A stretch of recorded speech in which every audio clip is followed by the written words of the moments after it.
ese ibyo bintu ufite ubyitaho cyangwa ubiterera iyo ngiyo? Ese wari uzi ko ibyo bintu ufite hari undi muntu ubikeneye kandi ahora abisengera avuga ati ndamutse mbifatishije byaba ari fresh kuri njyewe, ariko urabifite wabitereye iyo ngiyo nta care, nta mavuta ubisiga, ntunabisengera, iyo ni imyaka kuri wowe. Uba ugomba kuba ufatishije ikintu, ugomba kugisengera kikaguma mu ntoki zawe, mu biganza byawe, iruhande rwawe, kuko hari undi muntu ibyo bintu yabibonye gato ahita abyifuza, kandi yabyifuje ntabwo yabikugarurira. Ni imitungo, ni urukundo, ni umugirlfriend, ni umuboyfriend, cyangwa se icyo ari cyo cyose. Iyo ukibonye ugomba kucyitaho, kuko buriya ushobora gusanga hari ikintu ufite ariko mugenzi wawe atagifite, ariko ushobora gusanga icyo kintu ufite ari icya mugenzi wawe. Nibyo nkubwira. Ese ubundi hari igihe ujya utekereza yuko ibyo bintu ufite atari ibyawe, cyangwa se utabikwiye? Ese nimba ubikwiye ukorera bya bindi nakubwiye haruguru, urabisengera cyangwa se hari ibindi wigiramo ukavuga ati nimba mbifite ubwo ni ibyanjye? Njyewe ukorera ikiganiro kuri filime ikunzwe hano mu Rwanda, ijya kugaragaramo ibintu bisa nk'ibyo nayo ndi kukubwira. Umukobwa bita Lydia yabaga muri famiye itamukunze, itaramwitagaho. Iyo famiye ariko yahoze ari iye, urwo rugo yabagamo rwahoze ari iwabo, ariko mama we yaje gupfa. Papa ahita yishakira undi mugore kugira ngo azamuhoze amarira, ariko ku ruhande rwa Lydia ntabwo byamushimishije,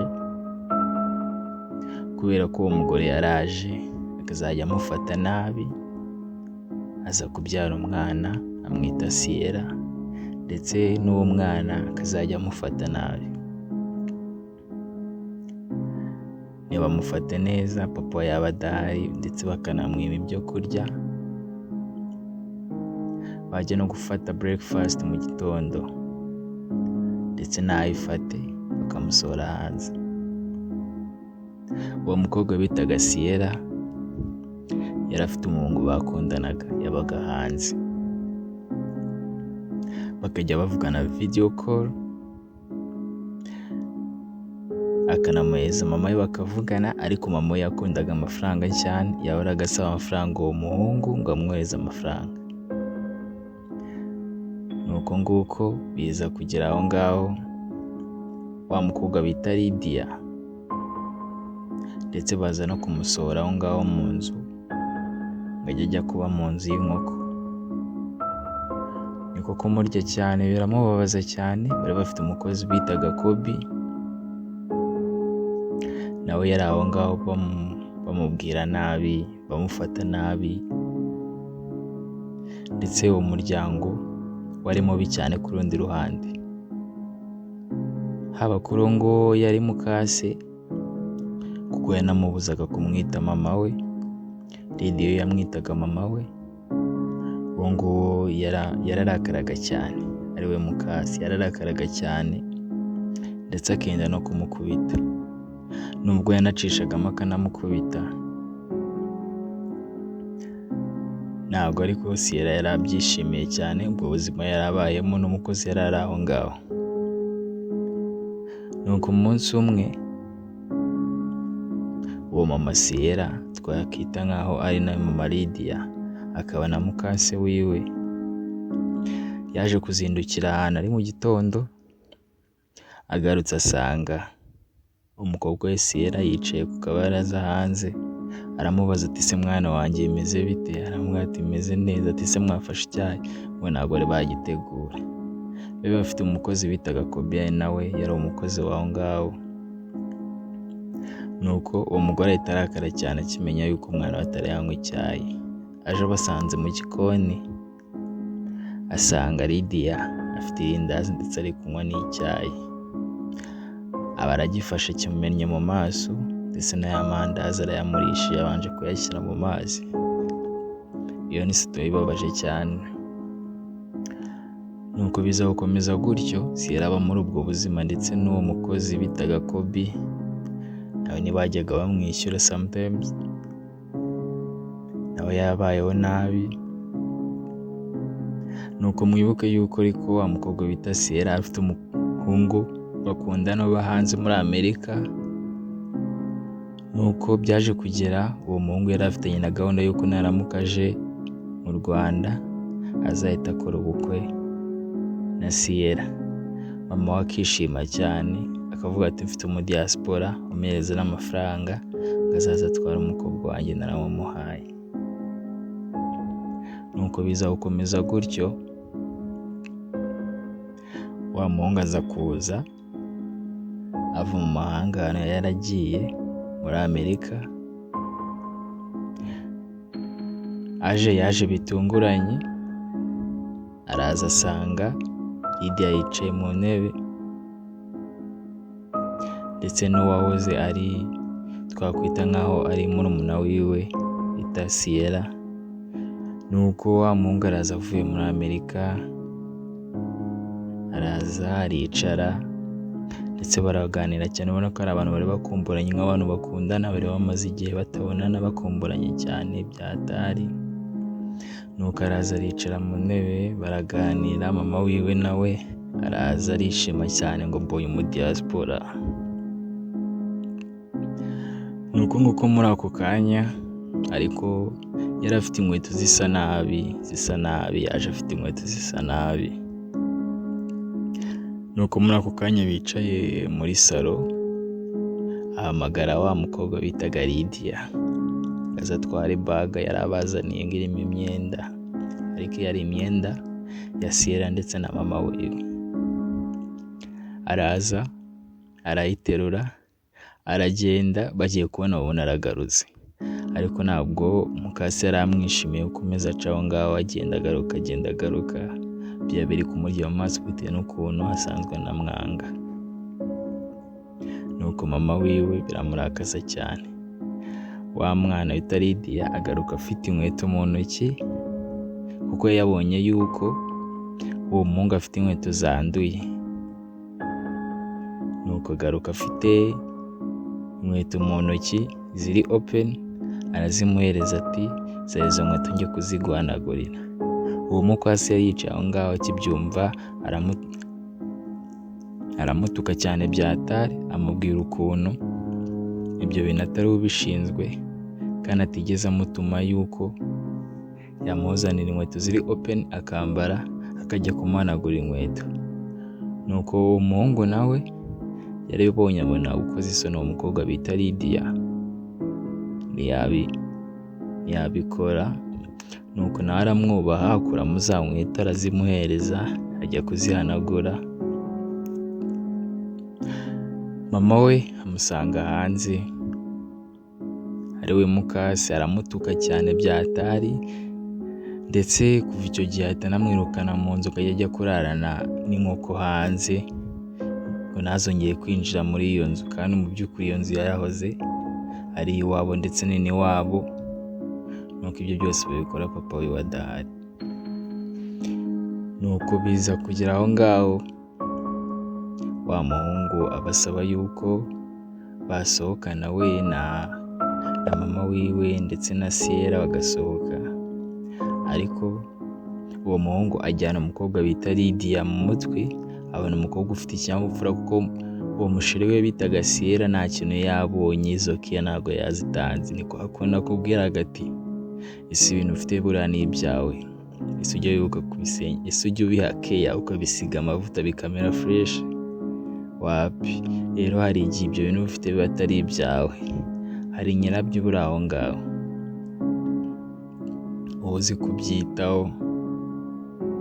nuko aza kubasohokana. Hashize umunsi cyangwa iminsi 2, wa muhungu aba agiye kureba inshuti yiwe kuko yari amaze igihe aba muri Amerika. Ajya kureba inshuti yiwe maze ajya kumureba ahantu yakoraga, amutekereza ukuntu yagiye kureba sheri wiwe ari we Sierra, maze akabasanga umukobwa ufite ikinyabupfura, witonda ndetse uzi no kwita ku bintu, uzi gutanga keya, ugira umutima mwiza. Amutekereza ukuntu yamukunze cyane ndetse ari nawe mugore yahoze yifuza ubuzima bwe bwose. Nuko wa muhungu aza gusubira kwa Sierra. Asubiyeyo ahurirayo na mama we ndetse na Sierra, ariko yaje gukomunitingana na Lydia. Mama igihe bavugana amubwira ukuntu yamuhanaguriye inkweto akabyishimira, ndetse nayo mugore yifuza ko yamubera umugore ndetse bakabana. Nuko umuhungu yaza gusubira iwabo kwa Lydia. Ageze asanga mama we wa Sierra ndetse na Sierra bicaye aho ngaho bishimye cyane, bavuga ati umukwe wanjye aragarutse, yaje mu rugo. Nuko nguko abatekereza ukuntu yabonye umugore yishimiye kandi amubonamo ibyiza byinshi cyane biri imbere, ndetse akanamubamo igikundiro na keya nyinshi cyane. Uwo muntu yavugaga yari Lydia. Nuko Sierra akibyumva cyane arababara, biramurenga cyane. None mama we yari yiteguye kuzabona amafaranga menshi cyane kuko mama we yari umuntu ukunda amafaranga. Babwira yuko agomba kujyana na Lydia akamukora muri urwo rugo. Lydia nawe yari ari aho ngaho abyumva. Nuko uwo muhungu asaba Lydia yuko bajyana. Lydia amubwira yuko atari ngombwa yuko yabimusaba, ahubwo nawe yari kubimwisabira. Bararakara cyane, amubwira yuko ibintu amukoze azamwihoreraho, ariko Sierra nta kundi yari kubigenza kubera ko hari ufite ibintu bitari ibyawe. Ubwo nyine uwo ngo ntabwo yari uwe, ndetse ashobora no kuba yari yibye ahubwo atabifata neza, atabiha keya, bikaba bimuciye mu myanya y'intoki nk'ibya bintu natangiye mbabwira yuko ibintu nimba ari ibyawe ugomba kubifata neza. Nuko na wa muhungu bita ko bari umukozi bafataga nabi, nuko birangira bamubakuyeho, nuko baragenda. Aba ari we bajya kwibanira. Iyo ni filime ikunda guca kuri Mango TV, nziza cyane, nakwarikira kuyireba ukayikunda, ndetse ukajya ukurikirana ibiganiro byacu tunyuzaho hano kuri mu Kinyarwanda Recaped, ndetse ukibuka gukora subscribe, ukaduha n'igitekerezo cyawe, nabyo biba bikenewe. Tuvuye aho ngaho, filime bita Showa Deal ni filime imaze gukundwa hano mu Rwanda ndetse no mu bihugu byo hanze. Imeze neza, igaragaramo umuntu umaze kubaka izina rye hano mu gihugu cy'u Rwanda, wa mbere bita Nsabi. Uyu ni umuhungu umaze kubaka izina ryiwe, ndetse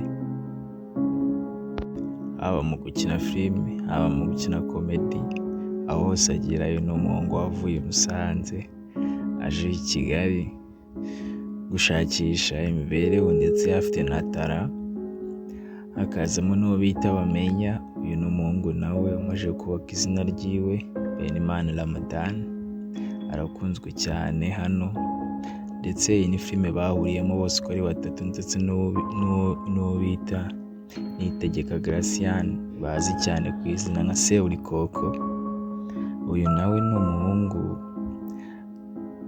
umaze gutera imbere, navuga ko ari umuhungu nubwo ashaje, afite ibintu byinshi cyane yagezeho, afite amafilime menshi cyane, afite abantu yazamuye, afite abantu ateza imbere, ndetse afite ibintu byinshi by'amaproje abafitanye n'abasitari bagenzi biwe. Iyi ni filime bahuriyemo ari batatu bita Shwadil, ikomeje guca kuri Zacu TV, ndetse ni abantu bakuzwa hano mu Rwanda muri sinema nyarwanda, bamaze kubaka amazina yabo ku buryo bw'icyitegererezo abandi babareberaho kabisa.